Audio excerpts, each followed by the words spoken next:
Welcome everyone. If you're watching us from Facebook, if you're watching us on different social media platforms, my name is Enoch, and we're back definitely with your everyday dose of Friday conversations that are definitely going to make your life a little bit better. Today has been a wild one. We have no idea just what went behind us being here to host this conversation, as all of you should definitely interact. So if you're on Facebook, please, now is the time to literally start tagging all of your friends, start tagging all of the companies, the NGOs, naming government officials, that we definitely get this spread out as we're having valuable conversations that definitely add great matter to our life. Thank you so much. This is a real life talk show, and we're here to have a wonderful conversation around how to cope with dope. I remember I've had such related conversations on stress and many other aspects on how to deal with anxiety. But today we are diving into the aspect of how best to cope with dope when we have our highs and lows. And to have this conversation with me, I'm not alone, but I've got two amazing and welcome guests. But of course, Poy is always here to do the sign language interpretation for us. So I'm going to allow the guests to introduce themselves, a little bit something about them that we can definitely start the conversation. I'm going to start with Mr. Daniel, then I'm going to Mr. Zulu. Good afternoon, everyone. I'm so glad to be here. Daniel Bazima here. Former drug addict in recovery, as well as an addiction recovery specialist right now. Good afternoon.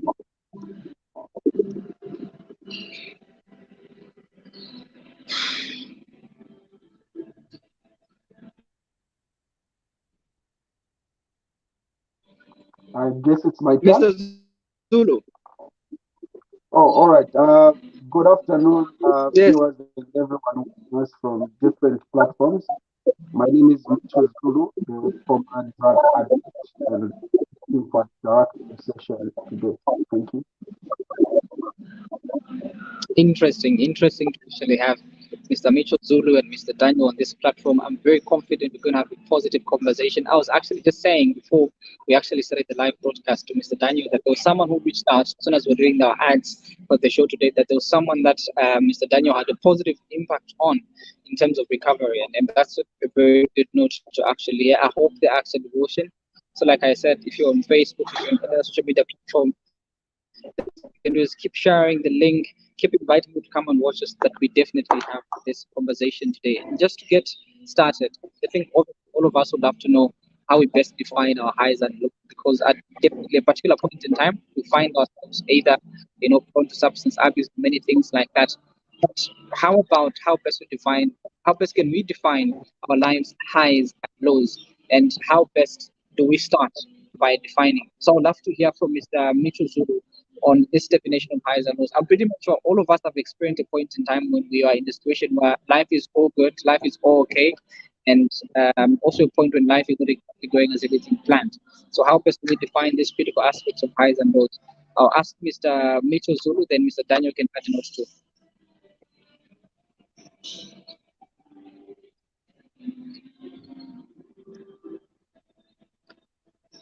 Your mic is muted, Mr. Zulu.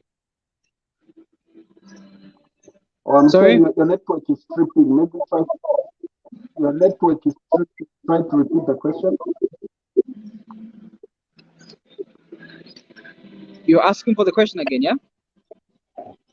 Yeah, you were tripping. I could hardly get you. Fine. So the question is, how do you define life's highs and lows? Because there are times in our lives that everything is going obviously as planned, and times in our lives when things are not going as planned. So by your definition, what would you define as this is a high time in life and this is a low time in life? Oh, all right. So I'm going to personalize it based on the topic and the discussion.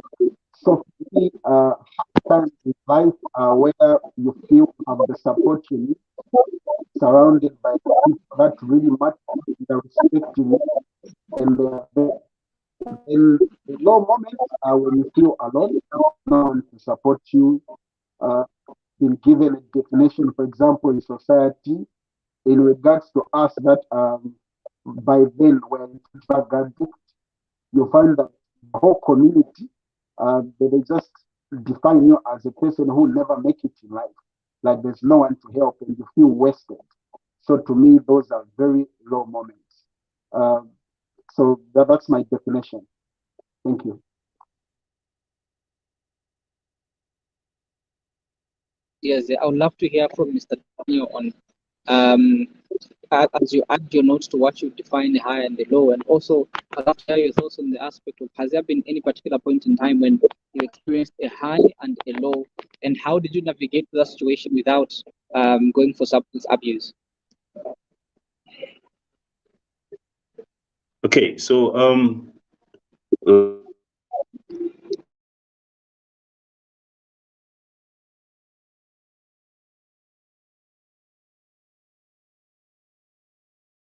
and you can use a number of ways to. Hello. Hello. Go ahead. Can you hear me? Yeah, okay. So I was saying life generally is tricky and you can use a lot of words to sort of describe it. I'll specifically talk about the laws because what I believe is that everyone goes through a crashing moment in life. I'm talking about a moment that's going to come and break you, a moment that's going to come and shake you, a moment that's going to affect you as well as everyone around you. That's a law. Right now, as we are speaking, somebody's going through a divorce, another person is struggling financially, another person has got a health crisis, another person is struggling with academics. That's basically a loss. And on the law also, and on the law moments, it's very important for me to say that everybody goes through a crisis in life. It's either you are in a crisis right now, you're coming out of a crisis, or you're getting into a crisis. Those are the low moments. But in between those low moments, we have moments of celebration, moments of achievements, moments where you feel like you're on top of the world, and moments where everything's going pretty well for you. So these are just situations and circumstances that happen in life. That's my description of the highs and the lows. Thank you.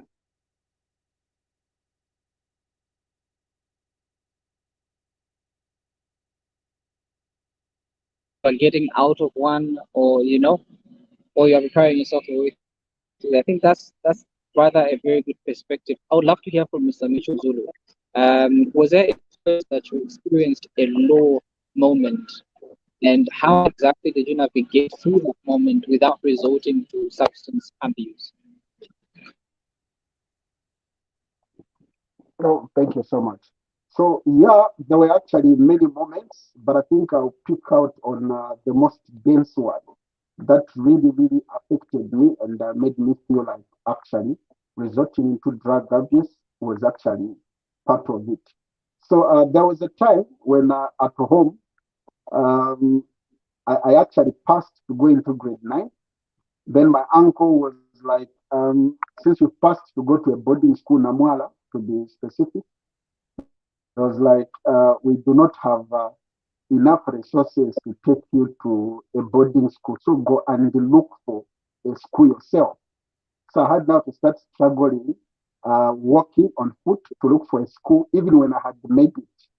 So I actually had friends that were into smoking, and I actually heard them. No, if you actually take substance abuse, I mean, some drugs, you feel more high.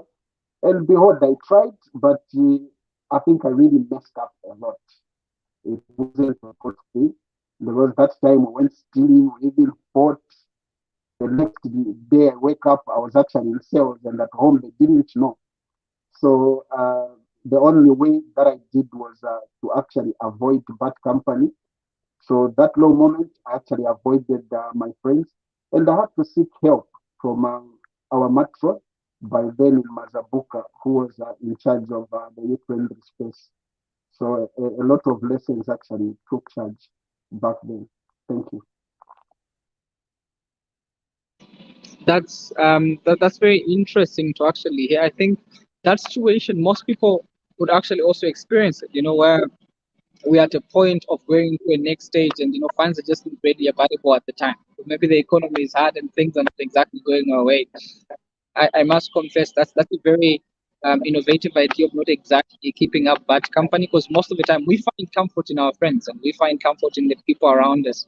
So the fact that you knew that this was bad company, and the fact that you knew, okay, this is not the place for me to be in if I'm navigating this thing healthily, I think you made the right decision there. I would love to hear Mr. Daniel thoughts on the same thing.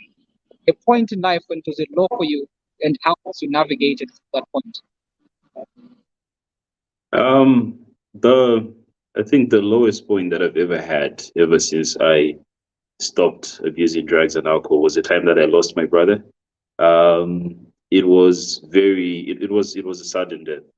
He passed on in an accident, and it happened right after speaking to him. So that has been one of the most challenging moments, I think, in the past 5 years for me, because we were very close. And it was a tough situation for me. So how I went about it was I first reached out to somebody for help.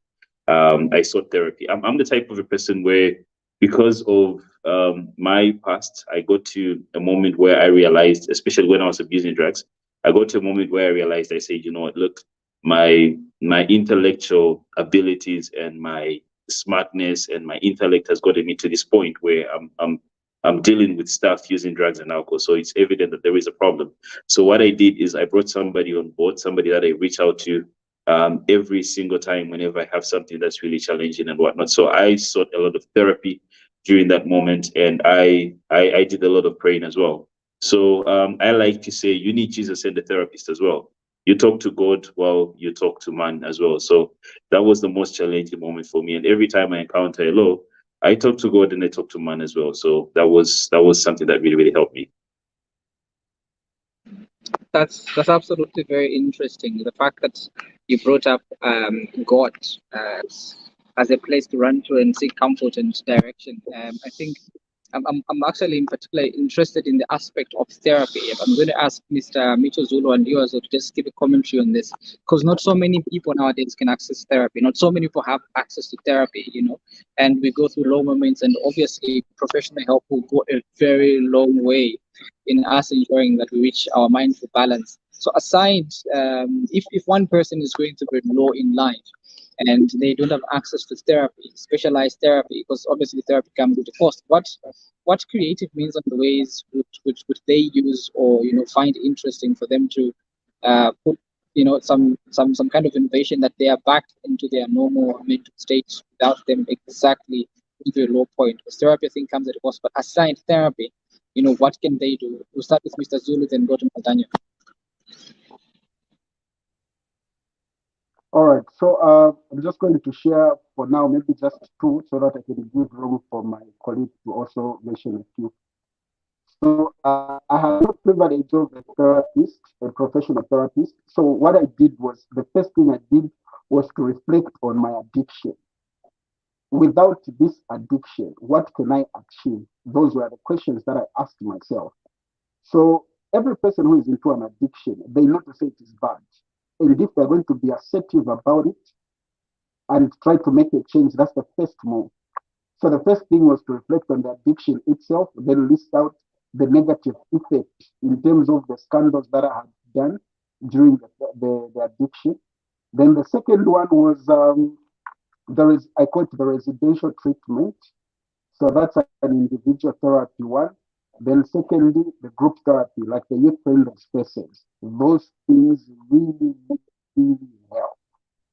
I know people do not pay much attention, but just being among your peers discussing on sexual productive health and rights is actually a big thing. Another big thing also, like the last one, it's family therapy. Talk to somebody in the family. I actually felt appreciated when my other uncle started telling me how good I am, how talented I was, and that really made me feel better. So without even seeking professional therapy, just those few steps actually really, really impacted the positive me that you are seeing today. Thank you. Thank you so much, Mr. Mitchell Zulu. I'd also love to hear. It's interesting what you brought out, Mr. Daniel. Let me get your thoughts on this. Well, I will agree with my colleague, Mr. Zulu. Certain instances, it's not every time that you're going to reach out to a therapist, although there's some burning issues that you feel you need a neutral opinion from somebody, and that's where therapy plays a huge role. In instances where you cannot reach out to therapy, you have to reach out to your inner circle as well. There may be people that understand your situation and people that understand you very well, and they are able to, offer solid advice to you. Those are some of the things that you can do. In the meantime, also at times you don't actually need therapy. You need to do something to distract you from what's going on, so that you get in the right space of mind. I have come to realize during these times, and there is something that I learned, and I was looking at it some time back. There are actually two types of thinking. So there is the fast thinking, and there is the slow thinking. Fast thinking is where you're in traffic and then somebody stops, you have to turn, where you have to make a quick decision. You're trying to order something, and then you want to decide on the food. That's the fast thinking. But unfortunately, most people use fast thinking in situations that require slow thinking. And that, for instance, is if you're going through a heartbreak, you think really, really fast, and you want to upload pictures, you want to go out and hurt the person, you keep calling the person, you're reacting to that in a fast way because it's hurting, you're going through something. But those are moments where you have to sit back, like Mr. Zulu said, and reflect on everything. And when it comes to reflection, just to add on to what Mr. Zulu said, you reflect on it in third person. By reflecting on it in third person is, if Daniel was going through this situation, how would Daniel feel? Like if this other person was going through a situation, how would Daniel feel? You sort of look at yourself from a third person's perspective as well. So it takes a lot of reflection, and you have to reach out with your friends. In an event that you cannot reach out to your friends, there are open spaces. I think the mental health line is open now, so there are many avenues that you can reach out to, and talk about it. The therapy is all about expressing yourself. You don't have to take the full course and put yourself on treatment and everything, but there are moments where you actually have to talk to somebody. So anybody who's out there listening will be of positive help. Like he said, somebody through the family that played a step to reach out. So if you have anybody that's okay with you, and anybody that you're fine with opening up to,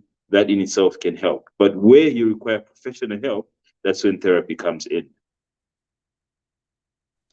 That's actually very interesting. I love that both of you have spoken to the aspect, inner circle and reflection. I think most of us as young people, we go through stuff that we definitely implement fast thinking, where slow thinking is required. I think both of you have spoken to the aspect of sitting down, reflecting, thinking of the third parties involved with decisions and moving forward, and that is absolutely very interesting. I think it's fascinating that would mostly hesitate, will not hesitate in having decisions or in deciding because we want to get out of the situation.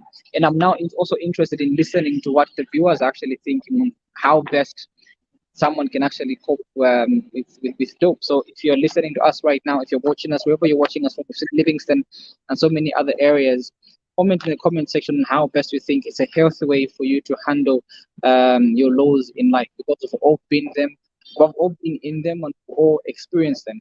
And actually love to know from the panelists one important question, but they also spoke out aspect of inner circles and conversations, just how important is how important is a support system when we are going through our lows as young people? How important is it? Because there are some people that are a little bit isolated when it comes to them going through lows. They'd rather handle it in their own space. Like, you know what, I don't want to tell anyone about this. I would rather handle this situation alone. I don't even want to tell anyone about it. But how important is it that we have a support system around us, either of friends or family that understand us, or professionals? How important is it that we definitely do this? And just before I go, let me read out Shadrach Chance's comment that says, what following from Cowboy, Mr. Zulu, thanks very much for sharing good points. I'm learning from this conversation. Thank you so much, Shadrach. Keep sharing the link that other individuals to learn. So now I think I'll start again with Mr. Zulu. Mr. Zulu, there's something about us making me pick you first. So I hope I hope this goes. I would love to know how important is a support system around us handling our low moments. What are your thoughts? All right. So whatever I'm saying is what really worked well for me and how I felt after that. So one thing which is important about the support system, to be specific, maybe the group, is there should be somebody to monitor your progress. For example, after I had engaged some people to talk to, some people could even tell you, oh, you now look handsome, munamba kusamba manje, you know, uh, even the way you talk to people these days, it's amazing.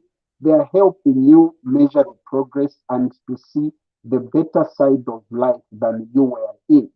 You might not know that you're improving, but there should just be somebody to move with you through that process.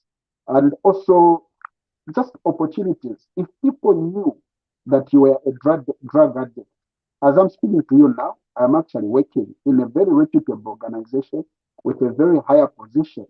I'm supervising people. So people offered me opportunities to work with them because now they knew that I was willing to change. So this is now the benefit of letting people know, even if those that were judging you wrongly back then, they should know that you have embarked on a journey of change and they will appreciate every positive change. So you are now regaining the trust. But if you just embark on that trip alone, trust me, even if you change, people will not believe you. You tell them, oh, guys, I'm no longer that bad guy. But they were not with you to monitor. They just think you are pretending. But you should really want to change and let them be with you in the ups and downs. Thank you so much. Thank you so much, Mr. Zuru. I love the emphasis on the fact that support systems are there to actually help you and not to derail. Emphasis, and I think it actually ought to be appreciated. And I think before I conclude my thoughts, I'd love to hear from Mr. Daniel on his 2 cents on just how important a strong support system is, and yeah, elaborate more on that. Okay. When we talk about support, support comes in two ways. Mr. Zulu highlighted the need for support on a positive side because it's encouraging, and people will come out and offer the right type of support that you need in terms of the positivity that you need when you're going through a low moment. He gave a very good example of when you're coming from addiction and how people will say these little things that may sound very, very, common to the normal person. But if you have lived a life in addiction, you know that it's very rare. And it's been years since somebody told you look good and, you're being polite and you're settling in very well. So all these little things that people say are also in forms of support and they help you positively. To add on to that, I'll go the opposite direction and bring in support towards the negative way. It's important for people to realize that, the importance of a mirror, or rather why we need mirrors, is because you can see everybody else, but you cannot see yourself. That's why a mirror is very important. You can see everybody. I can see you, but I cannot see myself right now. I'm seeing myself through the screen, but I need a mirror to see myself. So you need people that act as mirrors in your life. People that are able to tell you to say, hey, look, you're making a mistake here. You're going wrong here. Remember, you're going through a low moment. So everything else is pretty shaky. There are certain moments that will destroy your relationships, that will mess up your finances, that will affect your career. And you need people to stand in those areas and give you the right type of advice and correct you as well, rebuke you as well, condemn you as well, criticize you when you are messing up so that they help you make the right type of decisions and the right choices as well. So a support group is really, really important. Another thing also about support groups is it is in support groups that you find people that have gone through what you've gone through. I can sit down and have a conversation with Mr. Zulu that I can never have with anybody else who's never gone through addiction. Why? Because me and him share a similar experience. I have more to learn from him. He's got more to learn from me. He's felt certain things that I have felt. I'm going to feel certain things that he has felt, and vice versa. So it's very, very important that you align yourself with people that pretty much understand what you're going through, people that have been through what you have gone through, and people that have overcome what you are going through. And those are the best people to lead you in the right direction. So that's my take on the importance of a support group.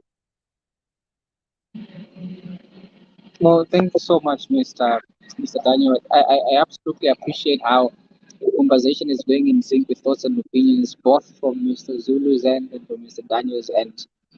There's a question actually from Shadrach. Shadrach is very inquisitive on this aspect. How can one who's going through heartbreak cope, cope without it? I think, yeah, how is someone going through a heartbreak cope without dope? I think I'll let the panelists answer this one. I'll start with Mr. Daniel this time, then let Mr. Zulu actually include their thoughts on this. So I think Mr. Daniel, take it up. Dope doesn't help solve any problem. That's just how it is. Dope doesn't help solve any problem. What happens is when you're going through a situation and you add in alcohol, you add in drugs, or you add in dope, whatever, however you call it, what's going to happen is you wake up in the morning after you get high or you get drunk. You wake up in the morning, your problems are stronger, but you are weaker. So what happens is dope just comes in to totally ruin everything because you're not in the right state of mind. It's going to affect your finances. It's going to affect the relationships that are left, affect your career. It's going to affect your health, and it's pretty much going to ruin everything. So whenever there is a situation and then you add in dope, it sort of magnifies the problem and makes it extra, extra huge. So you won't only be dealing with the heartbreak, but you'll be dealing with financial stress as well. You'll be dealing with, the pain and the shame and the embarrassment that comes with overusing and abusing dope. So it doesn't really, really help. What would help, on the other hand, is if you're going through a heartbreak. I like to tell people there's a reason why a relationship doesn't work. If it never works, then it was never perfect in the first place. Because why did you break up if everything was going good? And certain times people are going to leave you, and it's not your fault. It's just that, people move on to different things and you may not be important to other people. And when people leave, it gives space for the right people to come in. So at times, there are also many factors that lead to a relationship, but I would never advise anyone to go through and use dope as a coping mechanism because you're not in the right state to handle dope in itself. You're not thinking straight, so it's going to, make everything pretty worse. One of the key things about handling a relationship is you have to talk about it, express yourself. As guys, I know it's coming from Mr. Shadrach, who's male as well, but as guys, it's very hard for us to open up because it's pretty embarrassing. But you just have to do so for the sake of your sanity. Also, talk about it and let time do its thing. Time is the best healer in terms of everything.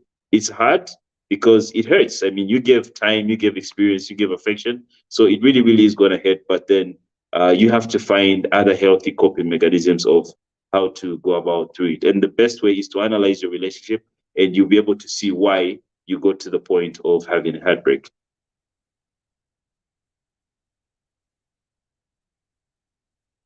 That's interesting to hear. I would love Mr. Zulu to also pass comments on this. How can someone who's going through a heartbreak cope without dope? I think Daniel really, really stretched much on it.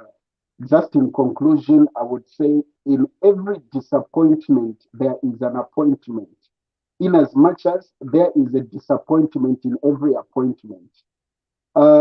Truly, if a person decides maybe to cheat, I want to assume this heartbreak is a relationship one. So if this person, for example, they cheated, my God, lucky you are before you even engage them into a marriage. So you should celebrate the appointment in the disappointment. because you would have ended up with the wrong person. Imagine forever with the wrong person. So marriage is so long to stay with the wrong person. So just like Daniel said, this is an appointment in a disappointment. Thank you. Interesting to actually hear all of these thoughts and looking at time. We're actually going into our concluding moments. And one thing I would literally love to learn, one thing I would love to know was one point that Mr. Daniel said and Mr. Zulu also echoed on the same, the fact that one person, you actually have to be busy, you have to be occupied in order for you to find yourself in a situation you don't do bad things or resort to something that is actually not going to lead you to do a productive thing in life. So I would love to know what are some of the things that people can do to stay busy. Because I like you also said, I feel as long as you are free, as long as you've got all the time in the world, you find yourself prone to substance abuse because the nearest near you is as convenient as ever.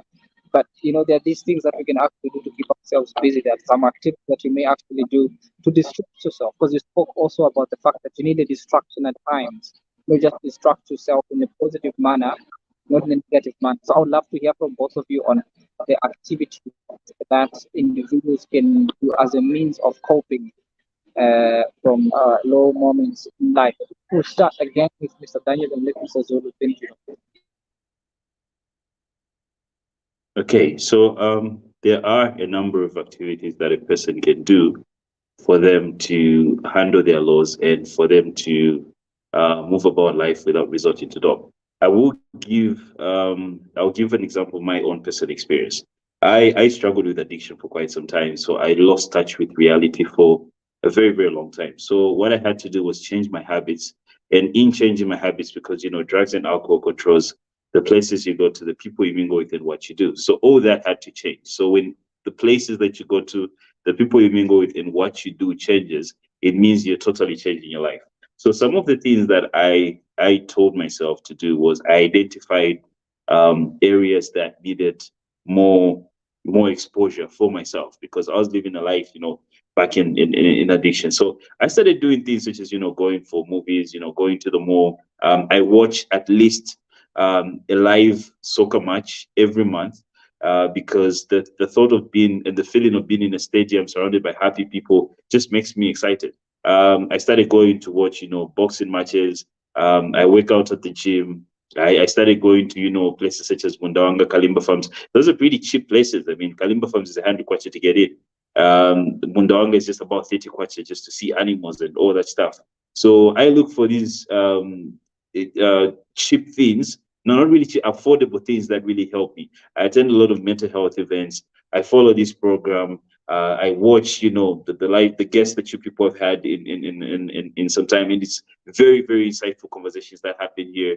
They're mind blowing, mind opening. I'm back to watching a lot of wrestling. That's something that I get into. I watch soccer as well. So I have all these little things that I've taken to, and I love food as well. So I've learned how to cook. Not really that good, but it's something that I'm working on. So I'm having all these little things that are really exposing me to everything and everyone out there. I love reading. I listen to podcasts. So it's just all about having these effective coping mechanisms that help you and that don't that make sure you don't return back to that lifestyle. And in doing that as well, you have to avoid the people, the places, and the things that drain your energy. It's not just about addiction, but anything that drains your energy. You go to a certain place, you mingle with certain people. You definitely have to distance yourself from everything that's really negative and stressful for you. Thank you so much, Mr. Daniel, for those shares. I'll never hear from Mr. Mitchell Zulu on your 2 cents on the subject of exactly what should we do to keep ourselves occupied and distracted from all the troubles. Thank you, Enoch. So I actually had 5 key things that I had to put across for me to stay away from addiction. So the first one was to restore a healthy brain function. Unlike my colleague Daniel, who at least was going somewhere, maybe Mundawanga to watch some animals, for me, I'm an organic farmer. So I resorted into organic farming. The second one was to reduce stress, unnecessary stress for that matter. Then the third one was to improve my sleeping habits because I was rarely sleeping. Then the other one was to minimize the cravings. You know, each time somebody just annoys me, then I'm craving for a smoke, craving for a bottle of beer. So I had to minimize on craving. Then the last one was to enhance my self-esteem. I'm one person who identifies any single improvement about myself. So whenever something happens, I'm actually out there celebrating, no matter how small it is. So these five key things really, really helped me deal with my addiction. Thank you. Thank you so much. I think from the interactions that we've had and the conversations that we've had, it's absolutely interesting for us to keep ourselves occupied. And in the interest of time, I would love to read out this comment that we actually have from Walu Sungu, and it actually reads that thank you for sharing. This is an interesting topic, and I hope young people learned something from this. Just to add on what Mr. Daniel said on slow thinking and fast thinking, honestly speaking, nothing happens instantly. You need to give yourself some time to think and act accordingly. Don't be so don't be in such a hurry to do everything at once and achieve all your goals with one streak. Relax, take your time, and reframe your plan. Divide long term goals into smaller ones and achieve that. The more you focus, I think the point is actually trying to allude to is the aspect of us rushing and us needing the time to properly put ourselves in a position where if we are definitely set on achieving something, we break it down and increase it.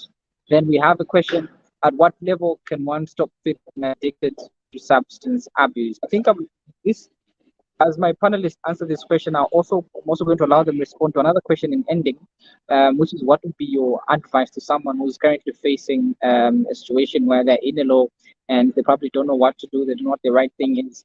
How best? What would be your advice to them? So, as you answer this question, just under 30 seconds, what would be your advice to them as you conclude your remarks as well? We'll start from Mr. Zulu, then we'll let Mr. Daniel finish it up. I think at what level can you find that you're an addiction? For me, I feel it is when you literally want to do anything to do with it. That is not the level you can say this is not an addiction. Thank you.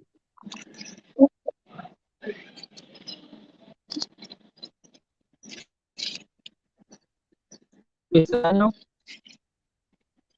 Well, at what level do you feel you can stop getting addicted to something? Is at the level that it no longer controls you. Like I said earlier, addiction takes over your life and it dominates and controls every aspect of your life. So if physically you're not dependent on it, mentally you don't have the urge and the craving, and spiritually you're okay as a person, then at that level you can say, fine, you are not at any way addicted to anything, because addiction is basically slavery. The word addiction comes from the word addictus, which means slavery. So if it does not dominate and control your life and you're not doing certain things as a result of your addiction, then we can say you are free of the addiction. Another thing also I can say to anybody who's struggling with an addiction, you are not alone. Mr. Zulu there is somebody who struggled with addiction and he came out of it. I did too. There are a number of people that are in recovery and that are making so much progress. To anybody who's going through an addiction and you are doing something to work on yourself, you are a champion. You too can get out of it. All you have to do is seek the right type of help, and we're here to support you. And lastly, a good friend of mine, Matama, wrote this book, How to Cope Without Dope. Unfortunately, she couldn't be here. I think it's circumstances beyond her control. So you can get your hands on it. You can get in touch with Mr. Zulu. You can get in touch with me and continue following the platform for more information. So those are my closing remarks. Thank you so very much. Thank you so much. I think by me, this has been definitely an insightful conversation. My hope is that there's someone listening right now, there's someone watching who's thinking, hey, you know what, I think I've learned one or two things on how best I can cope without dope. And it's interesting that these are actually real life matters. We all stress at some point, we all go through a low at some point, and we definitely don't have to resort to evil vices. And one thing that really struck from this conversation was when Mr. Daniel actually mentioned that substance abuse doesn't solve your problems. Like, yes, you abuse yourself, you forget about that problem maybe for a couple of times, but the moment you wake up in the morning, the problem will be stronger and you're going to be weaker. And I think that's just one thing that we young people should definitely learn. And let's ensure that we do the right thing. I appreciate Mr. Mitchell Zulu for his wonderful contributions. I appreciate Mr. Daniel, and I also appreciate Paul for always being available, for always being there for us. I hope that all of you guys are definitely going to share and tag people in the comment section that they also listen in and learn from this. My name has been Enoch, and thank you so much. Catch us next Friday again for more Friday progressive conversation right here on the show. Thank you so much, and see you next time.